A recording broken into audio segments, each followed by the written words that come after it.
Apocalipsis capítulo 21, versículo 4 nos dice: y limpiará Dios toda lágrima de los ojos de ellos, y la muerte no será más, y no habrá más llanto, ni clamor, ni dolor, porque las primeras cosas son pasadas. Es una promesa del Señor Jesús hacia nosotros en estos últimos tiempos difíciles en los cuales nos encontramos, donde miramos continuamente el dolor, miramos continuamente la aflicción, miramos a muerte, especialmente en estos últimos años, y donde continuamente estamos nosotros experimentando el dolor y la influencia que causa el dolor y la aflicción hacia los que nos rodean. Y creo que nos es importante entonces que nosotros tengamos más conciencia de las promesas maravillosas de las cuales encontramos en la bendita palabra de nuestro Dios. El texto en el cual hoy iniciamos ese su programa, Declaración al Día, nos dice muy claramente que el Señor limpiará Dios toda lágrima de los ojos de ellos. Esa es una promesa maravillosa otorgada por nuestro Dios. Nos dice que la muerte no será más. Y luego añade diciéndonos también que no habrá más llanto, ni clamor, ni dolor. Ahora entendemos que pues, las lágrimas son producto del llanto, y el llanto es causado por un clamor, y el clamor en muchas ocasiones pues, es causado por el dolor. Entonces, tenemos también que fijarnos en eso, de que el tiempo en el cual el apóstol Juan estuvo, no al final, es por cuestión de que ya en la isla de Pasmo estuvo él sus últimos días de vida. Pero el apóstol Juan tuvo de vivir y de mirar el dolor, el sacrificio, la aflicción, en la cual confrontaban muchos de nuestros hermanos en la iglesia primitiva, ya que siendo el apóstol Juan, como los demás apóstoles, los testigos visuales en los cuales oyeron y miraron los milagros de nuestro Dios, trayendo consuelo, trayendo paz, sanando las dolencias de aquellos de los cuales acurrían a él con diferentes tipos de enfermedades, y también aún aquellos que por causa de la muerte estaban en clamor. Él tuvo de mirar ello. Pero leemos el libro de los Hechos, y en el libro de los Hechos miramos también los inicios de las persecuciones en la iglesia naciente. Mira, creo que él tuvo de mirar cómo nuestros hermanos fueron perseguidos, arrestados, fueron también torturados, azotados, puestos en prisiones, y muchos de ellos fueron aún también a la muerte. En el apóstol Juan tuvo de pasar por situaciones difíciles en su vida, que todo esto le causaba lágrimas, le causó dolor, le causó precisamente un clamor. Y el escribir aquí creo que eran unas palabras de consuelo a nuestros hermanos, a la iglesia naciente, ya que estaba en persecución, estaba en aflicción, se encontraba en dolor. Pero creo que nos es también a nosotros imperativo el entender de que la palabra de nuestro Dios no está estipulada o escrita solamente para tiempos, o sea, solamente el pasado o el presente, o solamente para el futuro. Creo que la palabra de nuestro Dios simplemente es tanto como fue ayer, es hoy y será mañana. Entonces la palabra de nuestro Dios no es para aplicarla a un específico tiempo en la historia, sino que siempre es. Lo que nos hace falta a nosotros como pueblo de Dios, el hecho de entender también las muchas regiones o áreas que hoy en este tiempo nosotros con tanta facilidad podemos darnos cuenta o examinar las situaciones en los diferentes países del mundo o regiones donde nuestros hermanos están padeciendo precisamente dolor, están pasando por tiempos de clamor, de lágrimas, de llantos, perseguidos por causa del evangelio, perseguidos por causa de la palabra de nuestro Dios, puestos en prisiones, creo que estamos conscientes de esta situación en los diferentes países del mundo. Y cuando nuestros hermanos creo que tengan o han tenido de leer a algunos, porque en diferentes partes del mundo no hay la abundancia de Biblias, de palabra de Dios como nosotros tenemos en este país, en estas regiones del mundo. Y tal vez muchos de ellos solamente con algunas porciones escriturales oídas por un líder, por un pastor, en los cuales cambiaron y transformaron su corazón, pero nunca han tenido la facilidad de poder leer la palabra de nuestro Dios. Algunos también tal vez porque no puedan o no saben leer en su lenguaje natal y por lo tanto lo que oyen de su dispensador los alienta. Pero digo esto en cuestión de que qué tan importante también es para nosotros el estar conscientes de que la iglesia de nuestro Señor Jesucristo, la iglesia del Señor, no se reduce a una región, no se reduce a un lenguaje, no se reduce a una institución política, religiosa, por muy grande que ésta fuese, o un cierto grupo de miembros en los cuales han tenido de recibir el don del Espíritu Santo con diferentes manifestaciones, como miramos en el libro de Corintios, la iglesia de los dones o la congregación de los dones, así como miramos en la iglesia en los Filipos, donde una iglesia donde nuestros hermanos tuvieron que padecer. Entonces, es importante, decía, por cuestión de que qué tan fácil se nos hace a nosotros el enfocarnos en nuestras propias vidas y desenfocarnos de la vida de nuestros hermanos que están en otros lugares sufriendo por causa del nombre del Señor Jesús. Pero también en esas partes del mundo, aunque no todos, pero hay un gran segmento de hombres y mujeres que anhelan y desean con todo su corazón servir al Señor nuestro Dios. Y por causa de servir al Señor, la palabra de nuestro Dios nos advierte que es menester que por muchas tribulaciones entremos al reino de Dios. El mismo Señor nos declara también en su palabra diciéndonos que en el mundo tendréis aflicción. Entonces tenemos bastante fundamento, un fundamento sólido. El mismo Señor Jesús tuvo de padecer y era aún hasta la muerte y muerte de cruz. Y así también los apóstoles tuvieron de pasar por martirios y aún muerte. Y en los siglos nos dan razón también de que la iglesia ha caminado precisamente con ese distintivo: aflicción y dolor, aflicción y muerte. Y todo lo que tenemos que hacer es leer o buscar en la historia de la iglesia de nuestro Señor Jesucristo, la genuina y la verdadera, así como ya mencionamos que en otras partes del mundo nuestros hermanos siguen sufriendo. Pero creo que también en estas partes, aquellos que anhelan y desean agradar a Dios con todo su corazón, porque la palabra de Dios nos dice que el que quiera vivir piamente en Cristo Jesús padecerá persecución. Quiere decir que el que quiera vivir conforme a los estatutos de la palabra de nuestro Dios, que quiera vivir conforme a las Escrituras, va a sufrir persecución, no importa dónde esté.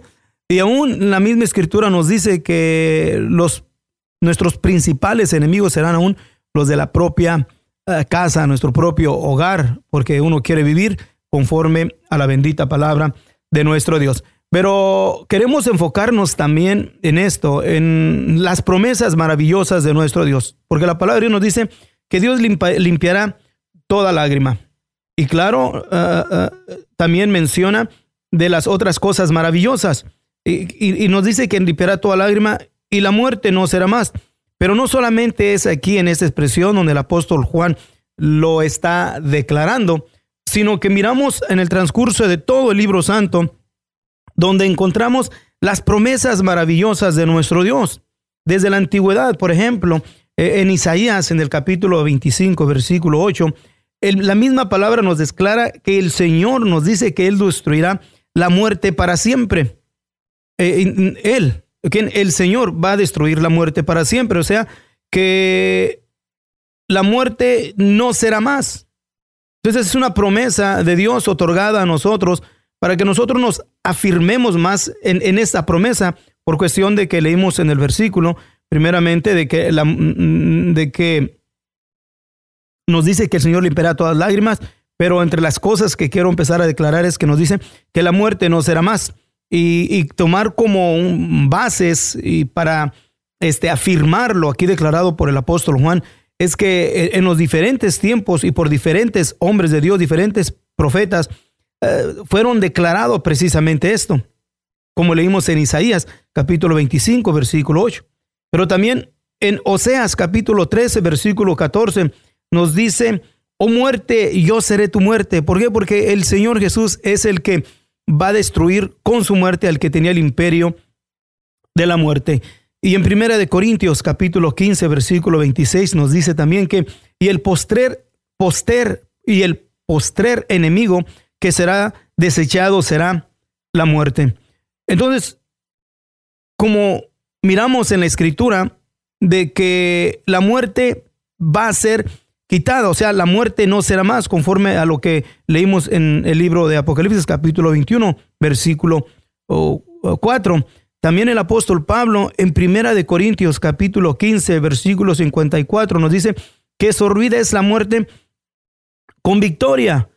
Entonces, el mismo Señor Jesús en su manifestación en carne nos dice en Hebreos capítulo 2 versículo 14 al 15 que Él vino para destruir por la muerte al que tenía el imperio de la muerte. Entonces, ¿por qué estamos declarando esto? Por cuestión de que hay lágrima, hay llanto, hay dolor y después viene muerte.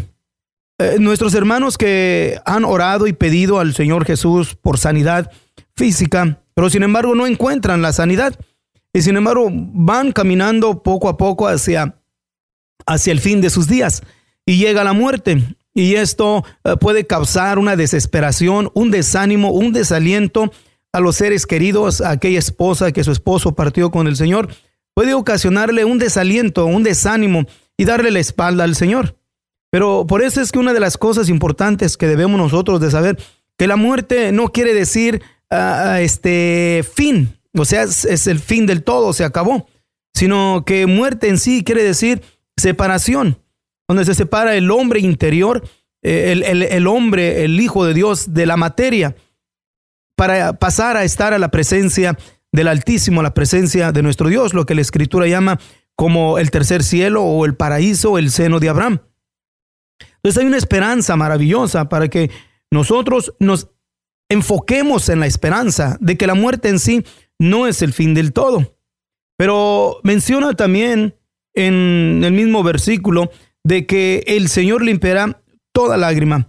Pero vuelvo a repetir, no solamente son expresiones del apóstol Juan, sino que la misma palabra de nuestro Dios nos dice continuamente, por ejemplo, en Isaías capítulo 30, versículo 19, nos declara que nunca más lloraréis. O sea, hay una promesa de nuestro Dios que nunca más vamos a llorar, porque Él quitará todas las lágrimas.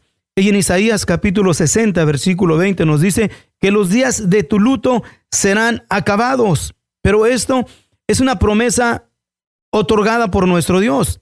Y en el mismo libro de Isaías, en el capítulo 61, versículo 3, nos dice: manto de alegría en lugar del espíritu angustiado. Entonces, todas estas promesas tenemos que tomarlas, agarrarlas, abrazarlas y creer en ellas. En Isaías capítulo 65, versículo 9 nos dice: y nunca más oirá en ella voz de lloro, o sea, aquí en la iglesia. Porque hay una promesa maravillosa de nuestro Dios. Y en Jeremías capítulo 31, versículo 13 nos dice: y su lloro tornaré en gozo. Entonces, qué tan importante es que nosotros nos arraiguemos en la bendita palabra de nuestro Dios y no nos movamos de estas benditas promesas otorgadas por Dios. Ahora entendemos que el llanto y el clamor es producido por el dolor causado por las diferentes situaciones en nuestras vidas. Unos más, unos menos, unos de una forma, pero todos en una forma o en otra, en un tiempo o en otro, experimentamos precisamente un dolor que nos provoca un clamor. Y en ese clamor, pues claro, ¿verdad? Se producen también las lágrimas. Pero hay promesas de nuestro Dios. Y es en las que nosotros debemos de enfocarnos. es en las que nosotros debemos de mantener siempre enfocados. ¿Por cuestión de qué? De que es muy fácil que en la aflicción y en el dolor perdamos el sentido de las promesas de nuestro Dios. Por cuestión de que tal vez no haya la profundidad del conocimiento de la palabra. Tal vez no entendamos las promesas de nuestro Dios. O tal vez no nos hemos entregado con todo nuestro corazón al Altísimo. Y cuando llegan las situaciones difíciles, entonces no podemos resistirla porque no nos hemos entregado 100% al Señor. O tal vez hemos oído un mensaje apóstata, un mensaje que no va conforme a la palabra de nuestro Dios. Mensajes populares como el mensaje muy popular del mensaje de la prosperidad, donde tú te entregas al Señor y todo te va a ir bien. Mensajes materialistas, mensajes que solamente se enfocan en las cosas terrenas, cuando la palabra de Dios nos dice que buscar primeramente el reino de Dios y su justicia.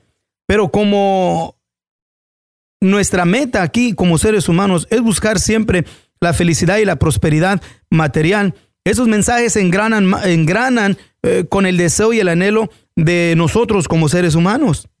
Pero si nos guardamos enfocados solamente en nuestro Dios y leemos la palabra, entendamos la palabra, creámosle a la bendita palabra de nuestro Dios, que al tiempo de nuestro Dios, no en nuestro tiempo, sino en el tiempo de Dios, en el tiempo que tengamos nosotros de partir del cuerpo. En Isaías capítulo 35, versículo 10 nos dice: y los redimidos del Señor volverán, y vendrá nación con alegría y gozo perpetuo. Será sobre sus cabezas, y retendrán el gozo y alegría, y oirá la tristeza y el gemido. Qué preciosa es la palabra de nuestro Dios, con estas promesas maravillosas, en las cuales debemos nosotros de arraigarnos en ellas. No dejar a un lado la palabra de nuestro Dios por causa del dolor o de la aflicción, por causa de la tristeza, por causa del llanto. No dejemos a un lado la palabra de nuestro Dios. No tratemos de consolarnos en cosas materiales. No tratemos de consolarnos en cosas que no tienen sentido, que solamente son temporales y con el tiempo se desvanecen. Vamos nosotros a confortarnos, vamos a fortalecernos en la bendita palabra de nuestro Dios, en las promesas otorgadas por el Altísimo que están estipuladas en el libro santo. No nos es absolutamente difícil creer a la palabra por cuestión de que tenemos el testimonio desde la antigüedad, donde todo lo que tenemos que hacer es pensar cómo es que había o cómo es que estos hombres en los cuales leemos en la historia tuvieron que ir al martirio voluntariamente. Se sujetaron a la aflicción, al dolor, esperando las promesas de nuestro Dios, tal y como lo describe en el capítulo 11 del libro de los Hebreos, que miramos que hombres que no solamente fueron puestos en prisión y azotados, sino aún echados a las fieras. Pero ¿qué era lo que había? ¿Qué era lo que impulsaba a estos hombres? Miramos lo desagradable y lo horrorífico del tiempo de las llamadas inquisiciones llevadas a cabo por la institución más grande, autodenominada cristiana, que solamente es un parapeto por cuestión de cristianismo. No tiene absolutamente nada porque va en contra de la palabra de nuestro Dios en sus enseñanzas, sus doctrinas, especialmente la historia negra en la cual tiene esta institución, las llamadas inquisiciones. Pero sin embargo, aquellos hombres guardaron su fe, guardaron en medio del dolor y la aflicción. ¿Qué los impulsaba? ¿Qué fuerza, qué poder había en ellos para soportar la aflicción y el dolor? La unción y el poder del Espíritu Santo otorgado en ellos por conducto de la administración de la palabra de nuestro Dios. Fueron fieles a la palabra, creyeron a la palabra y con mansedumbre, con paciencia esperaron las promesas de nuestro Dios. Y una de las promesas maravillosas son de las cuales estamos nosotros aquí elaborando en el capítulo 21 del libro de Apocalipsis, versículo 4, donde la palabra de Dios nos dice que el Señor, nuestro Dios, Él limpiará Dios toda lágrima de los ojos de ellos, y la muerte no será más, y no habrá más llanto, ni clamor, ni dolor, porque las primeras cosas son pasadas. En el tiempo que estamos nosotros, el tiempo del fin de la era de la gracia, donde volteamos a nuestro alrededor, tanto regional como a la misma vez mundial. Miramos dolor, miramos miseria, miramos aflicción, miramos muerte. Y la gente trata de huir del dolor, trata de huir de la aflicción, trata de evadir el clamor y sus lágrimas. Tratan a lo más que puedan aún también de no confrontarse con la muerte. Porque hay un temor, porque no hay una esperanza, porque no hay en sí en ellos lo que por la gracia de Dios nosotros hemos adquirido. Retengamos pues nuestra salvación y andemos delante de nuestro Dios con temor y temblor. Y si es que de parte de Dios o tendremos de pasar por tiempos difíciles, arraigámonos en las palabras de Dios, arraigámonos en las benditas promesas de nuestro Dios, que en el tiempo maravilloso de nuestro Dios, en el tiempo de nuestro Dios, nuestro lloro se tornará en gozo.